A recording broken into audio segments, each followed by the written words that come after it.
नमस्कार मित्रांनो, तुम्ही जर पी एम विश्वकर्मा या योजनेचा अर्ज केला असेल तर त्या योजनेचे स्टेटस ऑनलाईन कशाप्रकारे चेक करायचे ते आपण आजच्या या व्हिडिओमध्ये बघणार आहोत.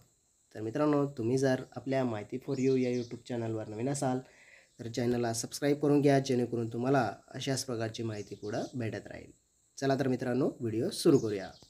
तर मित्रांनो, तुम्हाला सर्वात आधी तुमच्या मोबाईलमधील क्रोम ब्राउझर ओपन करायचे आहेत आणि तिथं micro small and medium enterprises या प्रकारे टाईप करून सर्च करायचे. तर तुम्हाला ही वेबसाईट ओपन झालेली दिसणार आहे. तर मित्रांनो, काळजी करू नका, या वेबसाईटची लिंक तुम्हाला डिस्क्रिप्शनमध्ये देऊन देईल, तिथून तुम्ही डायरेक्ट या पेजवर येऊ शकता. तर मित्रांनो, ही वेबसाईट ओपन झाल्यावर तुम्हाला स्क्रोल डाऊन करून बघून घ्यायचं आहे की काय काय दिलेलं आहे. तर मित्रांनो, लॉग इन होण्यासाठी तुम्हाला इथं राईट साईडला 3 लाईन दिले आहेत, त्याच्यावर क्लिक करायचे. त्याच्यावर क्लिक केल्यानंतर मित्रांनो, इथं home, about scheme, scheme benefit, knowledge centre, FAQ, what's new, contact us, how to register आणि लॉग इन या प्रकारे ऑप्शन दिलेले आहेत. तर मित्रांनो, इथं तुम्हाला लॉग इन या ऑप्शनवर क्लिक करायचे आहे. या ऑप्शनवर क्लिक केल्यावर मित्रांनो, तुम्हाला सब ऑप्शन ओपन झालेले दिसणार आहेत. तर मित्रांनो, इथं applicant beneficiary log in, CSC log in, admin log in, verification log in, lending institution आणि DEP लॉग इन, इनलिस्ट ग्रामपंचायत प्रधान आणि TPTC लॉग इन या प्रकारे भरपूर ऑप्शन दिलेले आहेत. तर मित्रांनो, इथं आपल्याला ॲप्लिकेंट बेनिफिशरी लॉग इन या ऑप्शनवर क्लिक करायचं असते. तर मित्रांनो, तुम्ही जर फॉर्म भरला नसेल तर नजदीकी जे CSC सेंटर असेल तिथे जाऊन तुम्ही हा फॉर्म ऑनलाईन भरू शकता.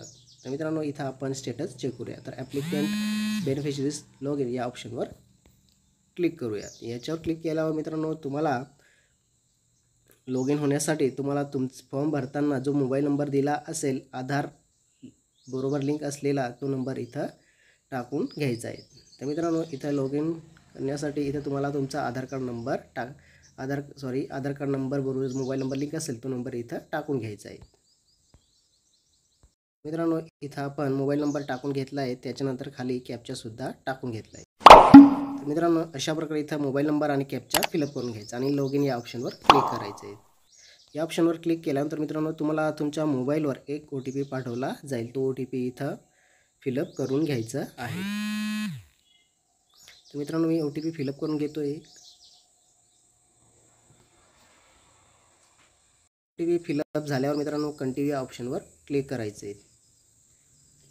या ऑप्शनवर क्लिक केल्यावर मित्रांनो, तुम्हाला तुमचा डॅशबोर्ड दिसणार आहे. तर मित्रांनो, इथं काही सेकंद थांबायचे आहेत आणि आपला डॅशबोर्ड इथं दिसणार आहे.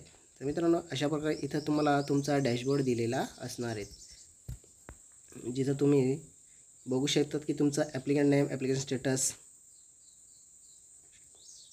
ॲप्लिकेशन स्टेटसमध्ये रिव्ह्यू पेंडिंग बाय ग्रामपंचायत, म्हणजे तुमचं ॲप्लिकेशन हे ग्रामपंचायतीला दिलेलं आहे. तिथून तुम्हाला अप्रूव्ह भेटलं की तुम्हाला हे PM विश्वकर्माचं जे सर्टिफिकेट आहे ते जनरेट होऊन जाईल आणि तुम्हाला ट्रेनिंगसाठी पुढं पाठवलं जाईल. तर मित्रांनो, अशा प्रकारे तुम्ही तुमच्या मोबाईलमधून PM विश्वकर्मा या योजनेचा ऑनलाईन स्टेटस बघू शकता. तर मित्रांनो, व्हिडिओ कसा वाटला, आवडलाच नक्की लाईक करा, शेअर करा आणि आपल्या मित्रांनाही सांगा, जेणेकरून त्यांनीसुद्धा हा फॉर्म भरला असेल तर ते स्वतः मोबाईलमधून तो ॲप्लिकेशन बघू, त्याचे स्टेटस बघू शकतील. तर मित्रांनो, जर तुमचं ॲप्लिकेशन हे बाकीच्यांच्या अप्रूव्ह झालं असेल, तुमचं पेंडिंगमध्ये असेल, तर तुम्ही तुमच्या नजदीकी ग्रामपंचायतमध्ये जाऊन ग्रामसेवकाला किंवा सरपंच यांना सांगू इच्छिता की तुम्ही आमचं ॲप्लिकेशन हे अप्रूव्ह करून द्या. तर मित्रांनो, अशा प्रकारे तुम्ही घरी बसून तुमच्या PM विश्वकर्मा योजनेचा ऑनलाईन अर्ज बघू शकता. तर मित्रांनो, भेटूया पुढच्या व्हिडिओमध्ये.